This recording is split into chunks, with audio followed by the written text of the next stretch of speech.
शलमणि जी सीधा जवाब दीजिए ना, सोना कहाँ से आया? और इतनी भारी तादाद में कोई घर के अंदर इकट्ठा करता हुआ चला गया, किसी को खबर नहीं लगती है इसकी? नहीं मोहर लगी है विदेशियों की, विदेश की मोहर लगी हुई है। सुन लीजिए, ठीक है खान साहब, ओके प्लीज सुनिए। चित्रा जी सोना कहाँ से आया? ठीक है, अरे सुनिए भाई, चित्रा जी सोना कहाँ से आया, नोट कहाँ से आई, इसको लेकर जो जांच एजेंसी अपना काम कर रही है, लेकिन सही सही बात तो समाजवादी पार्टी बता पाएगी। समाजवादी पार्टी को बिल्कुल इसके बारे में जानकारी होगी। और ये बसपा वाले नोट की बात नहीं करते कि नोट की माला पहनाते थे, ये नोट की माला पहनाते थे बहन जी को, पूरे प्रदेश को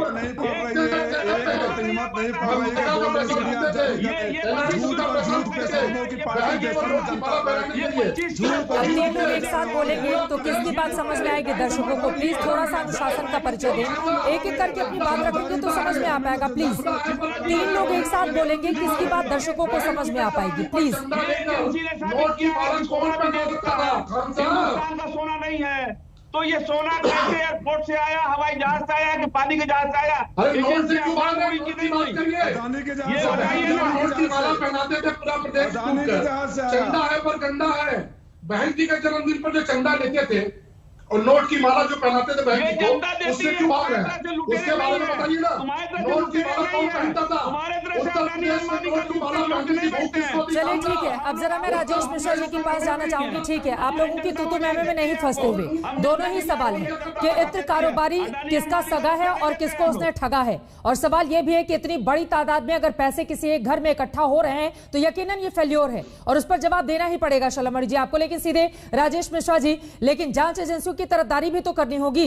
इतनी बड़ी तादाद में अगर बरामदगी होती है, क्योंकि शलमणि आरोप लगा रहे हैं पुरानी सरकारों में तो आप बाल भी बांका नहीं कर सकते थे किसी का, कम से कम इस सरकार में दूध का दूध पानी का पानी हो तो रहा है, जिसका भी पैसा है वो पकड़ में तो आया कम से कम, और चेहरा भी साफ है उसका कि कौन है ये इत्र कारोबारी। चित्रा जी, शलमणि जी को अपने सरकार के पक्ष में बोलना है और वो बोल रहे हैं, ये उनका काम उचित है, ये गलत नहीं है।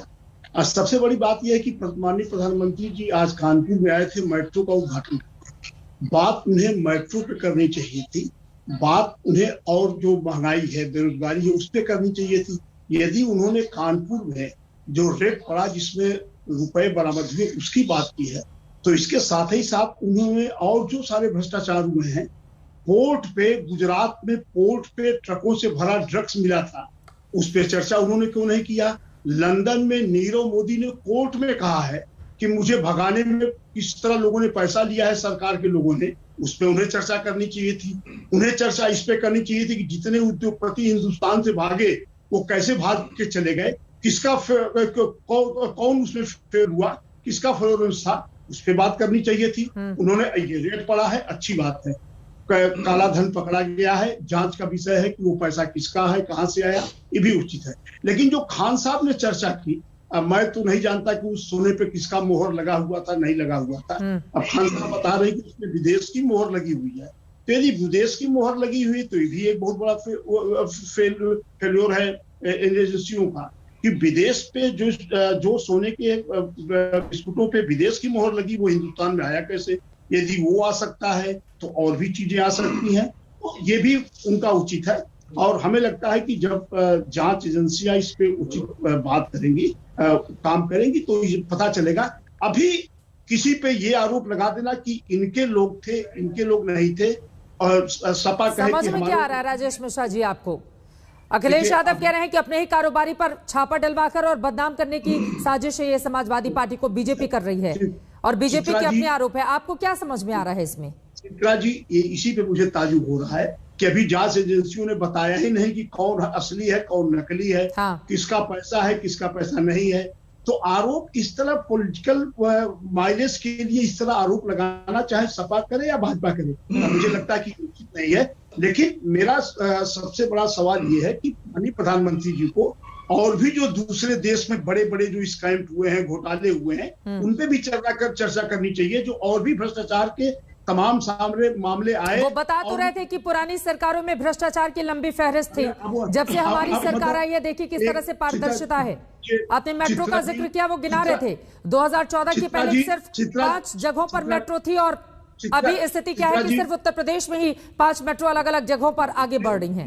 चित्रा जी प्लीज हमारी बात सुन लीजिए। हाँ। देखिए मैं ये नहीं कह रहा हूं कि उन्होंने भ्रष्टाचार गिनाया, मैं तो ये कह रहा हूं कि उनकी सरकार जब से है और जो भ्रष्टाचार सामने आ रहे हैं उस पर भी तो चर्चा किए होते। हाँ। तो फिर वो पोर्ट पे जो बड़े बड़े ट्रक पकड़े गए ड्रग्स के, इतना बड़ा वो स्कैम था, उस पर आज तक किसी ने एक शब्द क्यों नहीं बोला है सत्ता पक्ष के लोगों ने? क्यों उन्हें बोलना चाहिए कि नहीं बोलना चाहिए? अभी जो नीरव मोदी बोल रहे हैं लंदन पोर्ट में, उस पर बात करनी चाहिए कि नहीं करनी चाहिए? वो तो सीधा कह रहा है कि हमने सरकार में बैठे लोगों को पैसा दिया, मैं भागा। इसी तरह और जो हिंदुस्तान के उद्योगपति जो हिंदुस्तान से बाहर गए उनके साथ भी यही हुआ होगा। तो यदि भ्रष्टाचार पे बात करनी है तो हमें हर भ्रष्टाचार बात करनी होगी। हर भ्रष्टाचार पर क्यों नहीं बात करते शैलमणि त्रिपाठी जी? और जो आपको सूट करता है सिर्फ वही लेकर आते हैं। चित्रा जी चित्रा जी हमें क्या सूट जिन भ्रष्टाचारों की बात मैं कर रहा हूँ ये सब इन्हीं की सरकारों की बात है। ठीक है, ये इनके कार्यकाल की बात है ना, वो आपके कार्यकाल की बात गिना रहे हैं। कार्यकाल की बात है। ठीक है।